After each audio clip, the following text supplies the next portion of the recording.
stand up for Breonna Taylor in my surrender to my house October 1st, 2019 with the illegal search warrant, Luke Fonco Gibson, coordinated by Brett Nicholson and LMPD when I lived out in Bullitt County. Still live out there, but came out there across jurisdictional lines and hit my house with the illegal search warrant, which is going to have to be verified by Judge Porter, Judge Barris. We're going to wait to see who claims they signed that.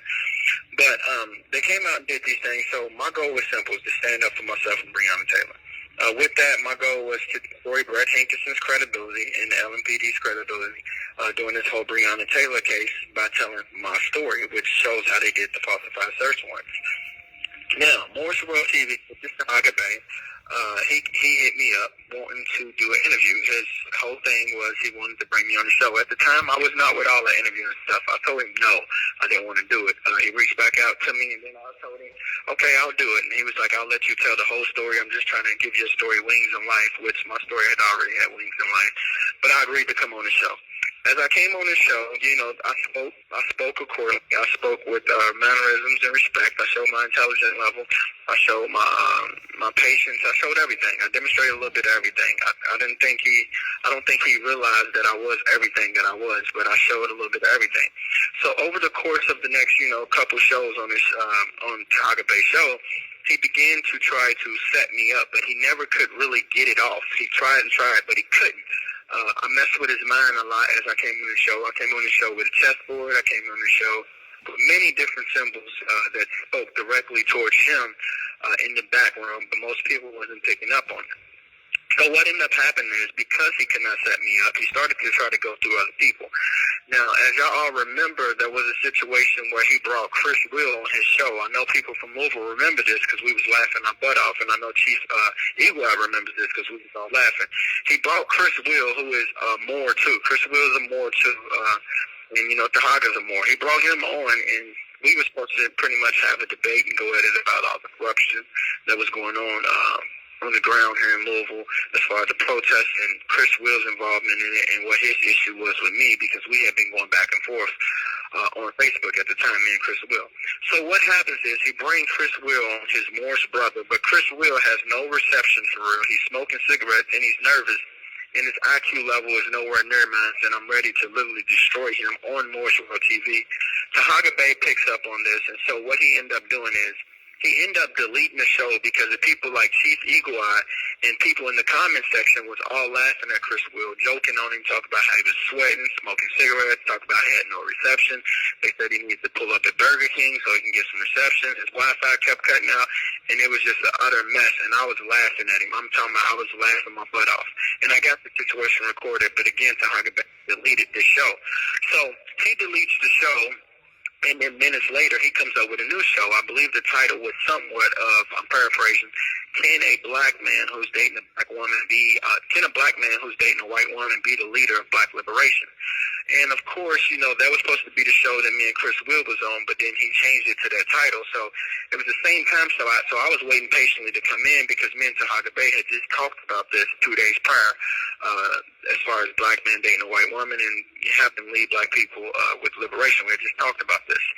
So he kept me from coming on the show for 10, 15, 20 minutes or whatever.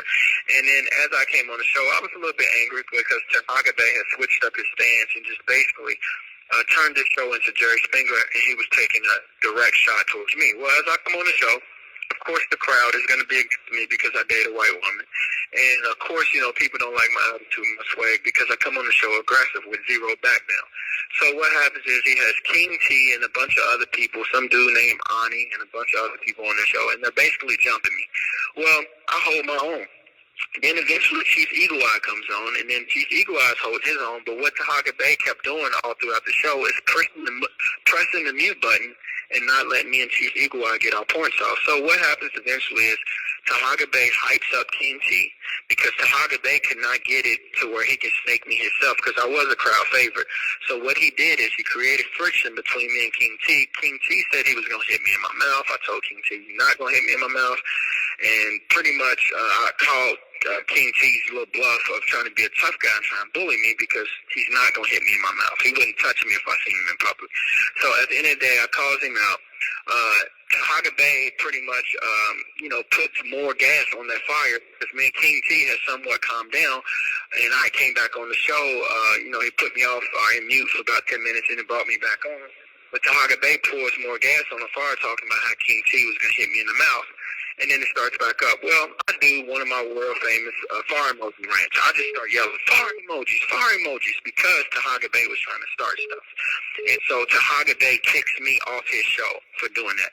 That was the last time I had ever been on Tahaga Bay's show. He cannot snake me. He cannot get me in a position to set the booby trap himself, so he ran it through others like King T. So what ended up happening is he basically lied and said he was going to bring me on, let me get off the whole Breonna Taylor show. But what ended up happening is the times I started coming on the show, it turned to literally Jerry Springer. The main show, I was ashamed of a couple of shows that I was on. The stuff that they was talking about a bunch of stuff that didn't have nothing to do with black liberation or getting justice for Breonna or myself or anyone. All it was making black people look bad, throwing dirt on people's name, getting in people's personal business, talking about who's STDs, who had this and who had that, just a bunch of nonsense. Grandmaster J this, Grandmaster J that, Delta this, Delta that. I mean, it was crazy. So, make a long story short, the King T incident is the way that he got it to where I could never come back on the show. Now, I had been telling this guy about Summer Dickerson and who she was and he needed to interview her. I even told him about Shayla Hawk. I was like, if you don't like what I got to say, you need to interview Shayla Hawk because she has the same stuff that'll destroy these cops' credibility. He never interviewed Shayla Hawk, never brought her on. I don't even think Shayla would have went on because Shayla's not with the drama that Shaka presents. But at the end of the day, he still should have did his investigation and at least reached out to her and mentioned her stuff on his show, which he did not do that. Now, the question is, why did Tahaga Bay reach out to me? He reached out to me claiming that he wanted to help get Breonna Taylor justice and give my story wings from life. He never did that. Also, what has Tahaga Bay done for Breonna Taylor since? She did not get the justice she deserved. And has Tahaga Bay done anything as far as investigating the Chelsea Napper situation, which this trial takes place this month with Brett Hankerson? Does he even know who Chelsea is? Does he know any detail about anything? Is he going to interview Summer Dickerson, who claims she's seen cops shooting in the back of Chelsea's apartment, which is Breonna Taylor's apartment? He claims that he was out to get justice for Breonna Taylor or to get the truth out there, but yet, what has he done? He claims his investigators are the best, but they still haven't exposed to his audience who exactly Summer Dickerson is and the fact that her real name was Amber Duncan until I exposed her, and why did she change her name, and how did she make her story match up with Brett Hankerson's? On top of that, what exactly is her involvement with Louisville Metro Police Department? Because I'm under the impression, and I have the proof, that she is a confidential informant. Also, is he ever going to bring Chris Will back on the show? Remember, Chris Will's show got canceled. Why didn't he ever try to do a makeup show? He never did that.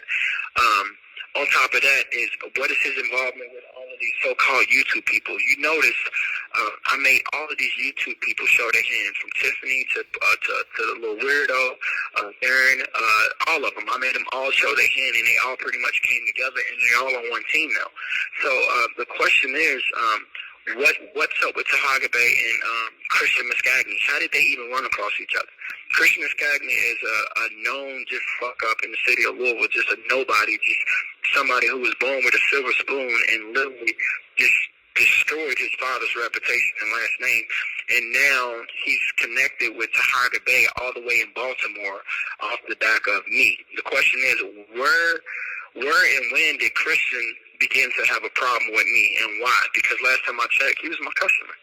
I used to cut his hair, and then when he needed party favors and stuff like that, he would come and hit me up and all types of stuff like that. So at the end of the day, I'm trying to figure out, how did Tahaga Bay and Christian become friends? And why is it that Tahaga Bay always talks so bad about Europeans, but all his information on the Breonna Taylor case comes from Europeans? And has he pointed out any proofs or facts about anything that's going to destroy Hankerson's credibility or get him locked up for the situation as far as the one endangerment with Chelsea Napper? And is he going to just let these people get away with what they did to Breonna Taylor, or is he going to speak up and present some of the facts that I've presented all over my Facebook, which he watches nonstop? Him, Dolores, and the rest of his people, King T, and all them Sean and John Johns and Smiths or whatever the hell their names are. But anyway, is he going to step up and do anything? Because last time I checked, his show has not produced nothing.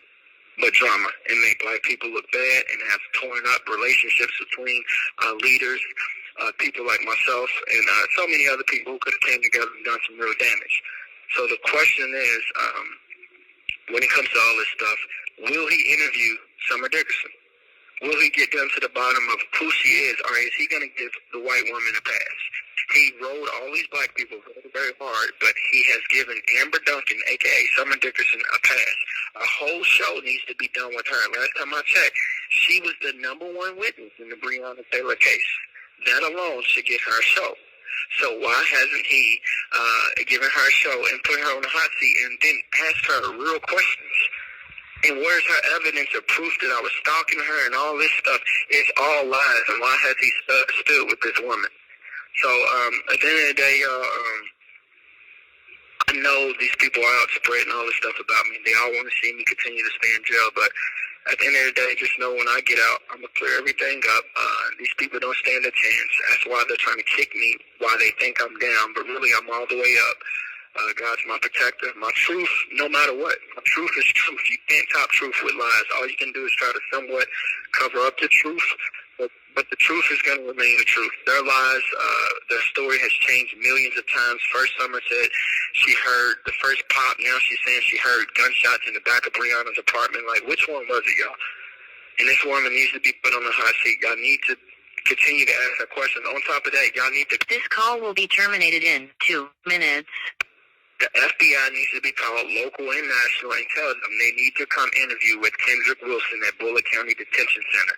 It is crazy that the FBI has not interviewed me to this day when it comes to the Breonna Taylor case. And I single-handedly know more about that case than anybody in the world. And they have not interviewed me, and they have ran from interviewing me. At the end of the day, y'all need to know the city of Louisville has been recused when it comes to the Breonna Taylor case, meaning they can't pick it back up or charge anybody, but the FBI can. The FBI can. So I urge and I call on everybody to contact the FBI. Y'all should blow the FBI up today. Ask them questions and tell them there is a guy sitting in Bullitt County Detention Center that has information on deaths, in particular Abby Burnett. Also, I have probable cause to where Summer Dickerson is a big time person of interest when it comes to Abby's death, along with the Breonna Taylor situation. This call will be terminated in 1 minute. That Summer could be charged with aiding and evading when it comes to the Breonna Taylor case, because her story is seeming like she wasn't a witness. It's seeming like she was actually a part of it. And I can present the probable cause, and that's all you need is probable cause. And she could be charged with these things, because surely if you can take some Facebook videos, cut them and edit them, and hit her with probable cause for aiding and evading when it comes to the Breonna Taylor murder. So, please, folks, do what y'all got to do. Call the FBI. Continue to call Dan Cameron's office. Get down to the bottom of what's going on. I got 10 seconds. I'm going to call right back, all right? Okay.